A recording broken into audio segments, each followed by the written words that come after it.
అసలు షుగర్ అంటే ఏంటి తెలుసుకుందామా? అందరికీ హాయ్, మన భీమవరం నుండి మీ సోజిస్ క్యూరియస్ వరల్డ్.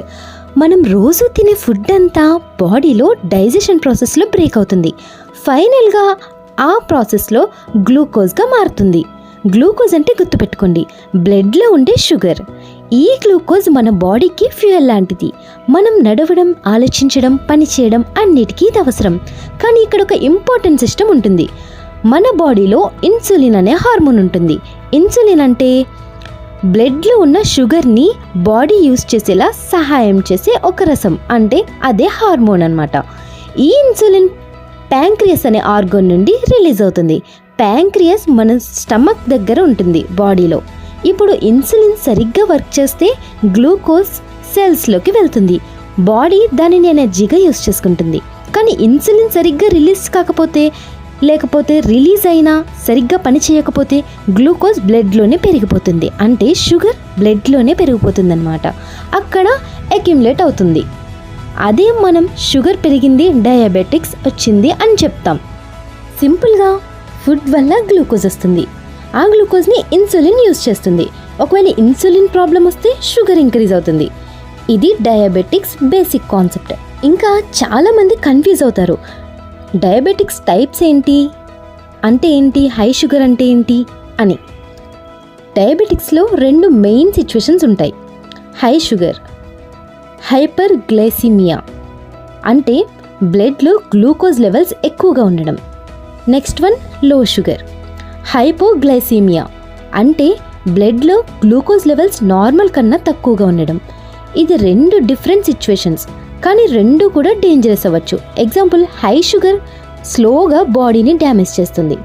లో షుగర్ సడన్గా ఫెయింట్ అయ్యే ఛాన్స్ ఇస్తుంది. కాబట్టి డయాబెటిక్ పేషెంట్స్కి ఈ రెండిటి గురించి క్లారిటీగా ఉండాలి. ఫస్ట్ మనం హై షుగర్ గురించి తెలుసుకుందాం. హై షుగర్ అనేది సడన్గా రాదు, చాలా స్లోగా డెవలప్ అవుతుంది. ముందుగా బాడీ కొన్ని సిగ్నల్స్ ఇస్తుంది. ఎక్కువ దాహం వేస్తుంది, వాటర్ ఎంత తాగినా సరిపోదు, ఫ్రీక్వెంట్గా యూరిన్కి వెళ్ళాలి, నైట్లో కూడా లేచి వెళ్ళాల్సి వస్తుంది. ఆకలి ఎక్కువ వేస్తుంది, తిన్నా కూడా మళ్ళీ ఆకలేస్తుంది. బాడీ వీక్నెస్, ఎనర్జీ ఉండదు, నీరసంగా ఉంటారు, యాక్టివ్గా ఉండలేరు. కాళ్ళు మండుతాయి, బర్నింగ్ సెన్సేషన్, మంటలు వస్తున్న ఫీలింగ్ వస్తుంది. హ్యాండ్స్ ఇంకా కాళ్ళు చేతుల్లోని కొంచెం తిమ్మిరిగా అదో రకంగా ఉంటుంది. అది కూడా ఇదే సిమ్టమ్. విజన్ బ్లర్ అవ్వడం, కళ్ళు కూడా కొంచెం మసకగా అనిపిస్తాయి, కొంచెం బ్లర్గా అనిపిస్తాయి.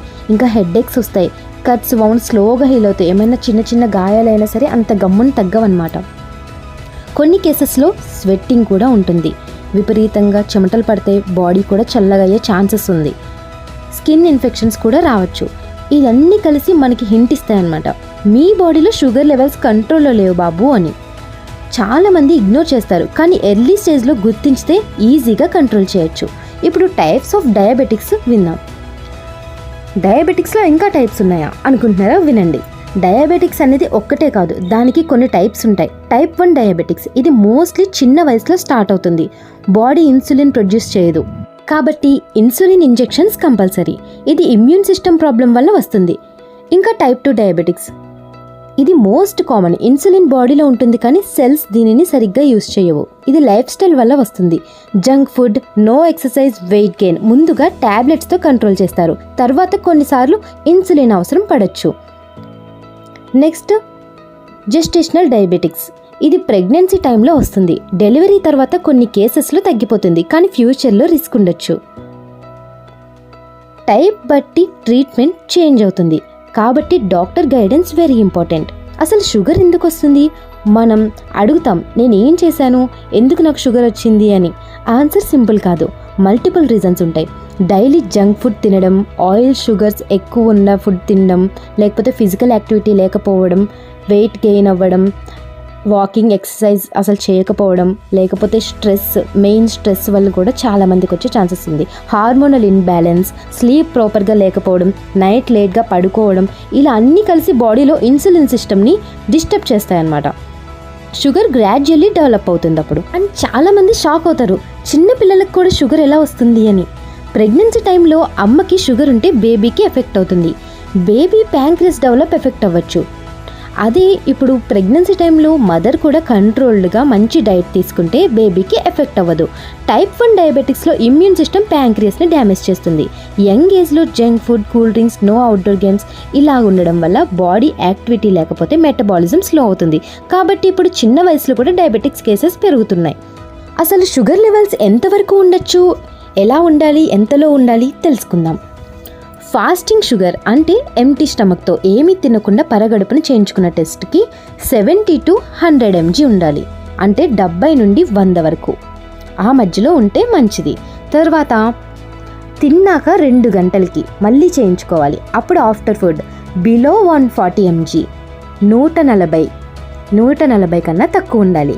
ఇప్పుడు 200కి పైగా ఉంటే డేంజర్ జోన్ అనమాట. 200కి పైగా ఉంటే 70 కన్నా తక్కువ ఉంటే లో షుగర్, 70 కన్నా తక్కువ ఉంటే లో షుగర్ అనమాట.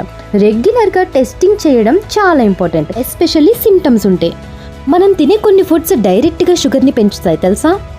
అవే మైదా ఐటమ్స్. అదే మనం ఎక్కువ తింటాం కదా, KFC, bakery items, puffs, egg puff, curry puff, ఇలా cool drinks, sweets, deep fried items, white rice ఎక్కువ క్వాంటిటీ తీసుకోవడం. నచ్చింది కదా అని మనం బాగా తింటాం టేస్ట్ కోసం, కానీ అలా తినడం వల్ల బాడీలో గ్లూకోజ్ సడన్గా పెరిగిపోతుంది.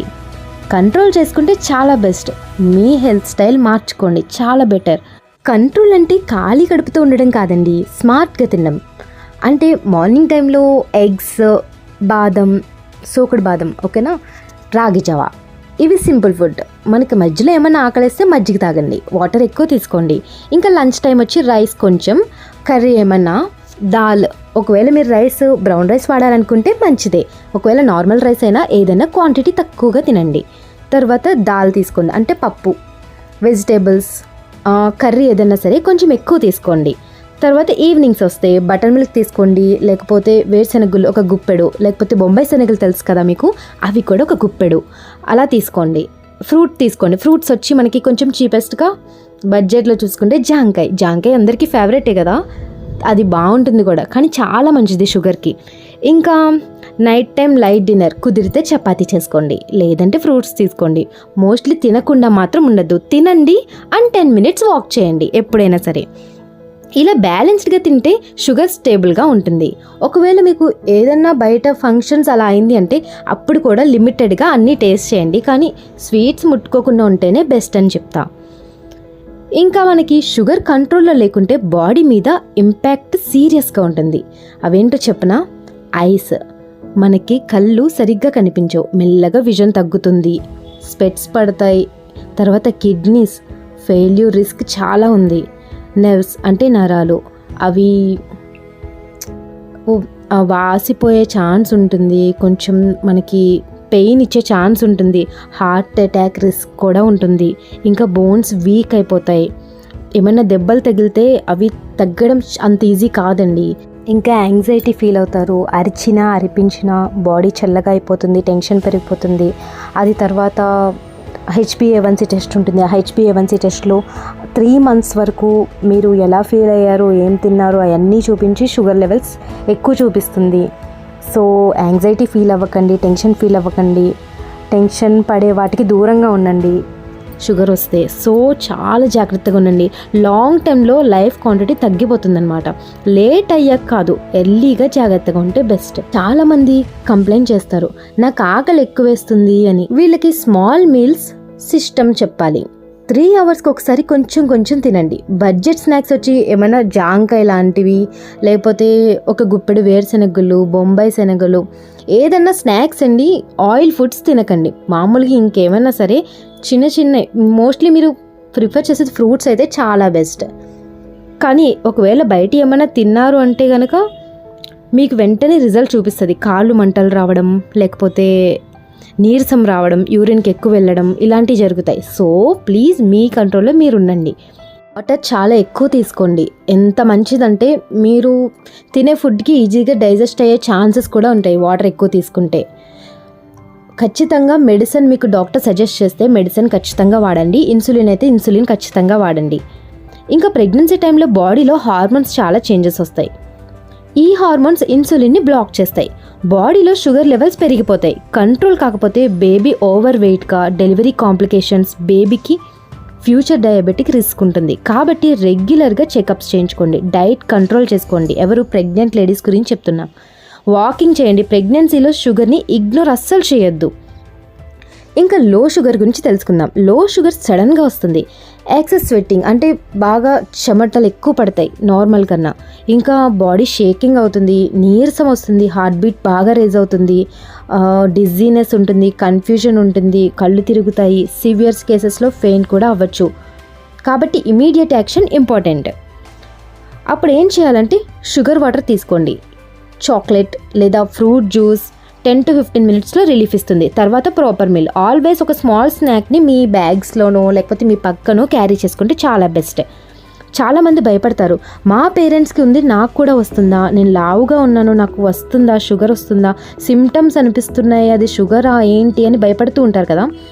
పేరెంట్స్కి ఉంది అంటే గ్యారంటీ కాదు, కానీ రిస్క్ ఉంటుంది. కాబట్టి ఎర్లీగా జాగ్రత్తగా ఉండండి. హెల్త్ హ్యాబిట్స్ మార్చుకోండి. డౌట్ ఉంటే టెస్ట్ చేయండి, డిలే చేయకండి. భయం కాదు, అవేర్నెస్ ఇంపార్టెంట్. ఇంకా ఇంపార్టెంట్ పాయింట్ వాకింగ్ అనేది డయాబెటిక్స్ కంట్రోల్లో ఒక పవర్ఫుల్ నేచురల్ మెడిసిన్ లాంటి హ్యాబిట్. మనం ఫుడ్ తింటే అది డైజెషన్ అయ్యాక గ్లూకోజ్గా మారుతుంది. ఈ గ్లూకోజ్ బ్లడ్లో ఉంటుంది.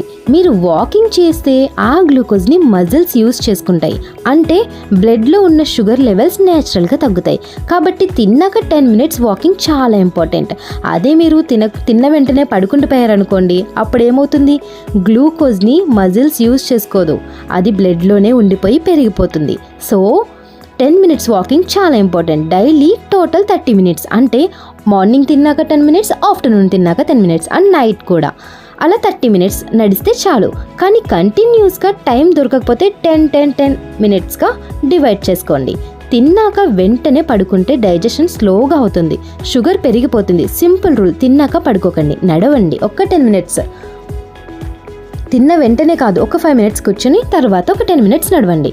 ఇంకా మన ఓల్డ్ జనరేషన్లో చాలామంది సైకిల్ వాడుతూనే ఉండేవారు. వాళ్ళకి జిమ్ అవసరం లేదు, బాడీ ఆటోమేటిక్గా ఫిట్గా ఉండేది. ఇప్పుడు మనం చిన్న డిస్టెన్స్కి కూడా బైక్ యూజ్ చేస్తున్నాం. బాడీ మూమెంట్ జీరో అయిపోయింది. సైక్లింగ్ చేస్తే లెగ్స్ స్ట్రాంగ్ అవుతాయి, ఫ్యాట్ బర్న్ అవుతుంది, బ్లడ్ సర్క్యులేషన్ ఇంప్రూవ్ అవుతుంది, షుగర్ కంట్రోల్ అవుతుంది. డైలీ 15-20 minutes సైక్లింగ్ చేసినా చాలు. ఇంట్లో సైకిల్ మిషన్ ఉన్నా కూడా యూజ్ చేయండి. ఇది సింపుల్ హ్యాబిట్, కానీ లాంగ్ టర్మ్లో చాలా బెనిఫిట్స్ ఇస్తుంది. ఇప్పుడు చాలామంది జాబ్స్ చేస్తారు, అంటే సాఫ్ట్వేర్స్ ఉంటారు. వాళ్ళు ఎక్కువ సిట్టింగ్ పొజిషన్లోనే ఉంటారు. 8 to 10 hours కూర్చుని పనిచేస్తారు. ఇలా కూర్చుంటే క్యాలరీస్ బర్న్ అవ్వవు, ఫ్యాట్ అక్యుములేట్ అవుతుంది. తిన్నాక కూడా కూర్చుంటే డైజెషన్ స్లో అవుతుంది, షుగర్ లెవెల్స్ పెరిగిపోతాయి. కాబట్టి ప్రతి 1 hourకి ఒకసారి లేచి 5 minutes నడవండి, స్ట్రెచ్ చేయండి. చిన్న మూమెంట్ కూడా బాడీకి హెల్ప్ చేస్తుంది. టేస్ట్ కోసం మనం జంక్ ఫుడ్ ఎక్కువ తింటున్నాం. Chips, bakery items, fried foods, cool drinks, ఇవన్నీ షుగర్ అండ్ ఫ్యాట్ ఎక్కువ ఉంటాయి, ఫైబర్ తక్కువ. రిజల్ట్ వెయిట్ పెరిగిపోతుంది, ఒబెసిటీ వచ్చి డయాబెటిక్స్ రిస్క్ పెరిగిపోతుంది. హోమ్ ఫుడ్ సింపుల్గా ఉంటే కూడా బెస్ట్. రెగ్యులర్గా అవుట్ సైడ్ ఫుడ్ తినడం తగ్గించాలి. హెల్త్ కోసం కొంచెం డిసిప్లిన్ కావాలి. ఫుడ్లో మీల్స్ ఎలా మెయింటైన్ చేయాలి చెప్తా. హెవీ మీల్స్ అంటే ఎక్కువ తినడం, 2-3 సార్లు ఎక్కువ తినడం కన్నా small meals system better. 3 hours ఒకసారి కొంచెం తింటే బ్లడ్ షుగర్ సడన్గా స్పైక్ అవ్వదు, బాడీకి కాన్స్టెంట్ ఎనర్జీ ఇస్తుంది. Morning breakfast, mid snack, lunch, evening snack, night light dinner ఇలా ప్లాన్ చేసుకోండి. ఓవర్ ఈటింగ్ కూడా కంట్రోల్లో ఉంటుంది. ఇంకా షుగర్ ఎక్కువ ఉన్న వాళ్ళు ఇమీడియట్గా కంట్రోల్ చేసుకోవాలనుకుంటున్నారా? అప్పుడు ఏం చేయాలంటే కాకరకాయ జ్యూస్ తాగండి. అవును, అది చేదుగానే ఉంటుంది. ఉగాది పచ్చడిలో చేదున్న మనం తీసుకోవట్లేదా? అది మన బాడీకి చాలా మంచి చేస్తుంది. సో కాకరకాయ జ్యూస్ చాలా మంచిది. ఇంకా జాంకాయ ఆకులు, మరిగించిన నీళ్లు చాలా మంచిది. ఇంకా వేప చిగుర్లు కూడా చాలా మంచి చేస్తాయి. ఇంకా కలబంద మొక్క ఉంటుంది కదా, అలోవెరా, అది చిన్న ముక్కలు జెల్ తినేసినా ఓకే. చేదుగానే ఉంటుంది కానీ మీకే మంచిది. కష్టంగా ఉన్నా ఇష్టంగా తీసుకోండి, అప్పుడే ఏదన్నా పనిచేస్తుంది. ఇంకా డైజెషన్ సరిగ్గా కాకపోతే ఫుడ్ ఎనర్జీగా మారదు, షుగర్ కంట్రోల్ కష్టమవుతుంది. మార్నింగ్ హాట్ వాటర్ తాగండి, తిన్నాక వాకింగ్ చేయండి. హెవీ ఫుడ్స్ అవాయిడ్ చేయండి. నైట్ టైం హెవీ ఫుడ్స్ అస్సలు తినద్దు. తింటే 7:30 లోపు తినేసి వాకింగ్ చేసేయండి. తిన్నాక వెంటనే పడుకోవడం ఒక వర్స్ట్ హ్యాబిట్ అండి. ఫుడ్ డైజెస్ట్ అయ్యే హ్యాబిట్స్ మెయింటైన్ చేయడం చాలా బెస్ట్. స్ట్రెస్ మన బాడీ మీద, ముఖ్యంగా చెప్పేది important point, stress control. Stress మన బాడీ మీద డైరెక్ట్ ఎఫెక్ట్ చూపిస్తుంది. స్ట్రెస్ వల్ల హార్మోన్స్ డిస్టర్బ్ అయ్యి ఇన్సులిన్ పని ఎఫెక్ట్ అవుతుంది. సో షుగర్ లెవెల్స్ పెరిగిపోతాయి. ఓవర్ థింకింగ్ అవాయిడ్ చేయండి. దానికి డైలీ కొంచెం మెడిటేషన్ చేయండి. డీప్ బ్రీతింగ్ చేసినా చాలు. మైండ్ రిలాక్స్ అయితే బాడీ కూడా స్టేబుల్గా ఉంటుంది. సమ్మర్లో డీహైడ్రేషన్ వల్ల షుగర్ ఫ్లక్చుయేషన్స్ ఎక్కువ ఉంటాయి కాబట్టి వాటర్ ఎక్కువ తాగాలి. బటర్ మిల్క్ ఇంక్లూడ్ చేయాలి. లైట్ ఫుడ్ తినండి. బాడీ హీట్ కంట్రోల్లో ఉంటే షుగర్ కంట్రోల్ ఈజీ అవుతుంది. ఇంకా డాక్టర్ సజెస్ట్ లేకుండా టాబ్లెట్స్ వాడకూడదు. డోసేజ్ పర్సన్ బట్టి మారుతుంది. Self medication dangerous. Sugar control కాకపోతే డాక్టర్ ఇన్సులిన్ ఇంజెక్షన్స్ సజెస్ట్ చేస్తారు. ఇది బాడీలో ఇన్సులిన్ సరిగ్గా పనిచేయట్లేదు అని సైన్. ఎర్లీ స్టేజ్లో కంట్రోల్ చేసుకుంటే ఈ స్టేజ్కి వెళ్లకుండా ఉండొచ్చు. ఎస్పెషల్లీ యంగ్ ఏజ్లో జాగ్రత్తగా ఉండాలి. ఇన్సులిన్ దాకా అస్సలు వెళ్ళొద్దు. ఆల్రెడీ ఇన్సులిన్ వాడుతున్న వాళ్ళు స్ట్రిక్ట్ డిసిప్లిన్ ఫాలో అవ్వాలి. టైంకి food, regular walking, frequent sugar checkups ఇలా మెయింటైన్ చేస్తే కాంప్లికేషన్స్ తగ్గుతాయి. మళ్ళీ వాళ్ళు ట్యాబ్లెట్ వాడే ఛాన్స్ ఉంటుంది. సో ఇన్సులిన్ వాడే వాళ్ళు చాలా జాగ్రత్తగా ఉండండి. ట్యాబ్లెట్స్ వాడే వాళ్ళు కూడా కంట్రోల్గా ఉండండి. అసలు డయాబెటిక్స్ క్యూర్ ఉందా అని అడిగితే డయాబెటిక్స్కి కంప్లీట్ క్యూర్ లేదు అని నిజం. కానీ కంట్రోల్లో పెట్టి నార్మల్ లైఫ్ లీడ్ చేయొచ్చు. డిసిప్లిన్ ఉంటే ప్రాబ్లం లేకుండా ఉండొచ్చు. ఇప్పుడు ఏమి అనిపించకపోయినా ఫ్యూచర్లో ఎఫెక్ట్స్ వస్తాయి. కాబట్టి ఇప్పుడు హ్యాబిట్స్ మార్చుకోండి. హెల్త్ని ఇగ్నోర్ చేయకండి. చాలామంది అవుట్వర్డ్గా ఫిట్గా కనిపిస్తారు. మనం చూసే యాక్టర్స్, లీడర్స్, మనకి ఇష్టమైన ఫేవరెట్ సెలబ్రిటీస్లో కూడా కొంతమందిలో షుగర్ ఉంటుంది. వాళ్ళు వాళ్ళ కోసం మెయింటైన్ చేస్తున్నారు. ఫిట్గా ఉండాలి, పబ్లిక్కి, ఆడియన్స్కి, వాళ్ళని ప్రేమించే వాళ్ళ కోసం అందంగా ఉండాలి, హెల్తీగా ఉండాలి, వాళ్ళని ఇంకా ఎంటర్టైన్ చేయాలి, వాళ్ళకి ఇలా చేయాలి అలా చేయాలి అని వాళ్ళు వాళ్ళ కంట్రోల్లో ఉండి చాలా జాగ్రత్తలు తీసుకుంటున్నారు. సో అలా మనం కూడా చేయాలి. మన ఫ్యామిలీని మనం కూడా హ్యాపీగా చూసుకోవాలి అంటే మనం కూడా ఫస్ట్ కంట్రోల్లో ఉండాలి. డైట్, ఎక్సర్సైజ్, రొటీన్ ఫాలో అవ్వడం, ఇంకా ఫుడ్ చాలా కంట్రోల్ చేసుకోవడం, వాకింగ్ చేయడం ఇవన్నీ మర్చిపోవద్దు. బయట ఫుడ్ మానేయండి. ఆయిల్ ఫుడ్స్ తగ్గించండి. స్వీట్స్ అవి టెంప్ట్ అవ్వద్దు. ఇలాంటివన్నీ చేయండి. మీకు మళ్ళీ నార్మల్కి వచ్చేస్తుంది. షుగర్ డిసీజ్ కాదు, ఒక డిసార్డర్ అనమాట. కంట్రోల్ చేయాల్సిన కండిషన్. మీ హెల్త్ మీ చేతుల్లో ఉంది. ఇప్పుడు జాగ్రత్త పడండి. ఇంకా డౌట్స్ ఉంటే కామెంట్స్లో చెప్పండి. మీ సౌజీ మళ్ళీ కలుస్తుంది. సో మరిన్ని వీడియోస్ కోసం నా యూట్యూబ్ ఛానల్ని సబ్స్క్రైబ్ చేసుకోండి. షుగర్ ఉన్న వాళ్ళు చాలామంది మన ఫ్యామిలీస్లోని, ఈవెన్ ఫ్రెండ్స్లో కూడా ఉంటున్నారు. సో వాళ్ళకి ఖచ్చితంగా షేర్ చేయండి. వాళ్ళు తెలుసుకుంటారు. మీకు ఇంకా ఏమైనా డౌట్స్ ఉండి అడగాలనుకుంటే కామెంట్స్లో అడగండి. మీకు ఇంకా టిప్స్ చెప్తాను. ఈ వీడియోని ఎండ్ వరకు చూసిన వాళ్ళు ఖచ్చితంగా లైక్ ఇవ్వండి, కామెంట్ చేయండి, షేర్ చేయడం అసలు మర్చిపోవద్దు. బాయ్. ఇంకా మరిన్ని వీడియోస్ కోసం మీ ముందుకు వచ్చేస్తుంది సౌజీ.